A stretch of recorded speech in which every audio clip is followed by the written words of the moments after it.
Finn's advisor, and it feels so surreal to be here because I can't believe it was just August that we were discussing this book and Finn's idea for this book and the amount of work. Whoa. Oh wait, I know what this is. Hold on. Don't tell me you have a game open. Dramatic music. Yeah, sorry. I'll finish my spiel. Okay. Finn put tons of work into this. Lots of writing. It's a fantasy, futuristic fantasy novella that Finn has written. Stylistically, it's a departure from what Finn has been writing since I started teaching Finn, since Finn was a sophomore. And it's very, very excellent and very good. So I'll let Finn take it over. Awesome. Okay, thank you. Okay, so the novella I wrote is called Just the Wind. It's like a line in the book, like halfway through, that's why it's called that. And it's like an important moment for the character. I'll just get that out of the way. Okay, so I wanted to write like a cyberpunk style or like aesthetic book. I really love the genre, I really love the aesthetic. So I was like, I read like two of like the cornerstone books of like the cyberpunk genre, which is Neuromancer and Snow Crash. I'll get to those later, but like I wanted the environment, but I didn't really like care so much for like the like super high tech. So there's no cyberspace, there's no like, you know, robotic arms, but you know, you still have like brain computers. So there's that. You know, there's also like a very big focus on like the characters and their relationships with each other, and it's more of a character piece than anything. I just like the setting and I wanted to combine that. Okay, so I made a map. It's not really that relevant. They only go through like a third of it, but you know, there's that. So I get most of my inspiration from like music. I listen to like a ton of music, and I listen to a ton of different music, and I was like listening to like cyberpunk music, which is just like techno but like a little edgier, that's pretty much what I listened to the whole time, which really got me in like the headspace for it. And then sometimes I would listen to like sad music or sad scenes, but that's fine. I also like during my time I read a lot more. So even though I finished like my research pieces, like we would read stuff in class and other stuff, and that would also like give me inspiration while I was writing, because in my experience, when you're writing, if you're not continuing to read while you write, your quality of writing goes down significantly because you forget how people write. It's just kind of the way it works in my experience. Also, I did a lot of world building ahead of time, which didn't end up being necessary, but it was fun. So there's that. Okay, so the books. So the first of which is Snow Crash. Snow Crash is like a book. It's like a cyberpunk book, and it's about this guy, and he kind of goes on like a heist thing.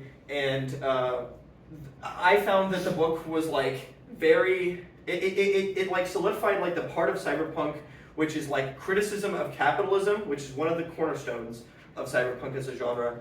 And also the book had like a lack of nuance. So I read this and I was like, this does it great, I don't want that for my book. I don't want to like make a political statement, I'm sorry, I just don't. And then there's Neuromancer, which focuses more on a character-focused story, and it does like a level of abstractism very, very well. Where you can't like tell what's happening 100% of the time, or you don't know exactly what's happening 100% of the time, but you still get like the vibe of what's happening, and you like understand like, to put it simply, I didn't know one of the characters' names like until 50% of the way through the story, and it wasn't the main character. So like, you know, it's kind of a crazy book, really good book, but you know, I really wanted that. And then Orcs and Craig is like, not really close, but it's my favorite book, and I take a lot of inspiration from it, and it's what made me want to do a character-driven piece, because it's like a great character study, and yeah, that's my books for inspiration. And then I experienced a lot of this, which is writer's block. Like horrible to deal with. I just like would sit down and I'd put on the music and then I'd like look at the document and I'd be like, yeah, don't know what I'm writing today. So, you know, I found out that there's like a few ways to get around this. The first is like listening to like different music. That works for me really well. Once you get like fresh ideas or fresh like vibes, I don't know, in your head, you just like kind of get juices flowing again, and it really helps. So the second thing is finding new ideas while being able to like incorporate that with old ideas. So if you have like a new idea for a scene that's like 30 pages away, just write it now. And then like figure out how you're gonna get there later, or maybe you don't. Hence time skips. Just skip it. It doesn't really matter. Just write where you want to, and make it look like it's artistic. So you know that's kind of how I dealt with writer's block. It ended up actually with a finished product that I really liked. You know, the time skip works well, which is good because you don't really need to know a lot of the stuff that happens in between that. Even though I know that, you don't need to know that. So you know, it's all alluded to, and you can theorize or whatever. So yeah, and now I'm gonna do a reading because I felt like it was fitting. And I don't know, I just don't want to like, you know, stand up here and tell you about a book when I could like read it to you a little bit. Okay, so I'm just gonna start. Drek leaned back in his office chair, his legs propped up on the table in his own personal office. On his table, a few small framed photos. One of him, his arm around a woman to his side, and her holding a little boy, which was a perfect mix between him and her. Outside of the power armor, Drek wasn't too big of a man, only standing a little taller than average. His face still had the scars from his time as an Inquisitor, though those days were over since he met Zeke, who the other picture was with. A picture of him and Zeke only 11 at the time. In it, he held up the trophy in his hand victoriously, a symbol of his ending of the elementary academy. He tapped his Neuralink, scanning through an email on an inbox which he had checked a dozen times.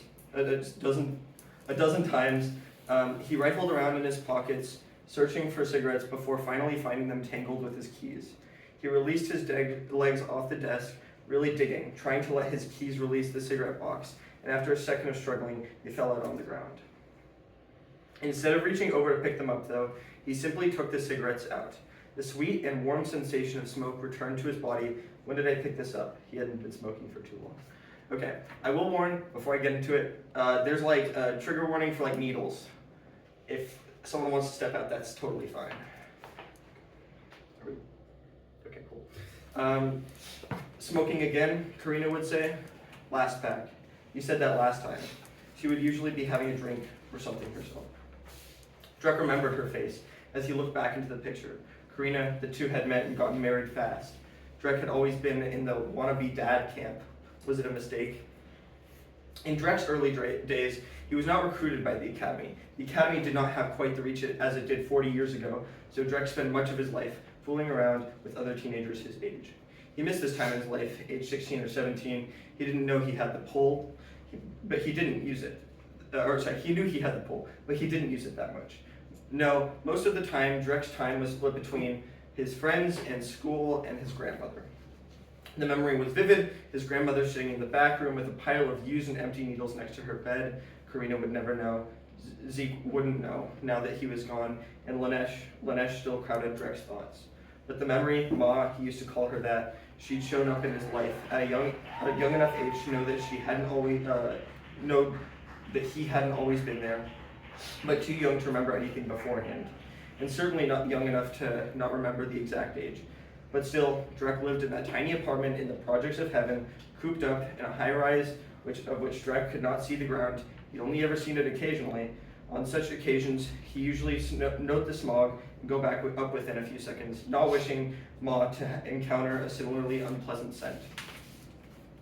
So Ma spent most of her time in the back of the 3 rooms of the apartment, the other 2 of which being a second bedroom and a bathroom kitchen.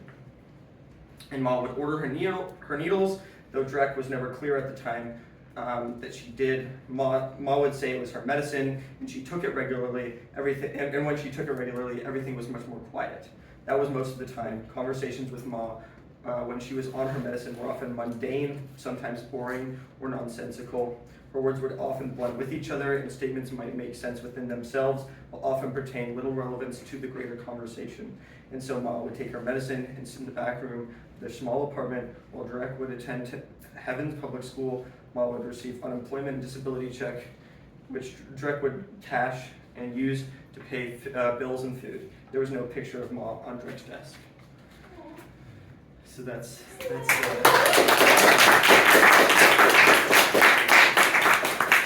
all right, so thank you all for listening to what I have said so far. Thank you, Patricia, for helping me with the project. I really appreciate it. And that's pretty much it. If you have questions, ask them now. Okay, I'll go with Luke first. What is the pull? Oh, that's like the magic of the world. Okay, so in hindsight, it might not have been a great idea to add magic, but it is a plot. It was like a plot point, so I had to stick with it. But basically, like the magic is like you can change the size of things without changing the mass, and that's the gist. Anyways, that's it. Go. When can I get a signed copy, pre-release, friend, super awesome discount? Printing books is expensive, but if I figure out a way to do it for cheap, I will. Can you send me the? Yeah, I can send. Make them do it themselves. Yeah. That's what I was gonna I'm ask. very interested in reading it. Sure. Yeah, I can like I have like a website, a WordPress, and it has like 4 stories on it, and that's one of them. So, yeah. All right. Is that what you're gonna say? Yes. What's up? How long did it end up being? It's about 80 pages. Nice. So, yeah. Not a question, but Orson and Craig is really good, and I admire that you took inspiration from it. So. Dude, I love that book. It's so good. All right. Any other questions? Slay.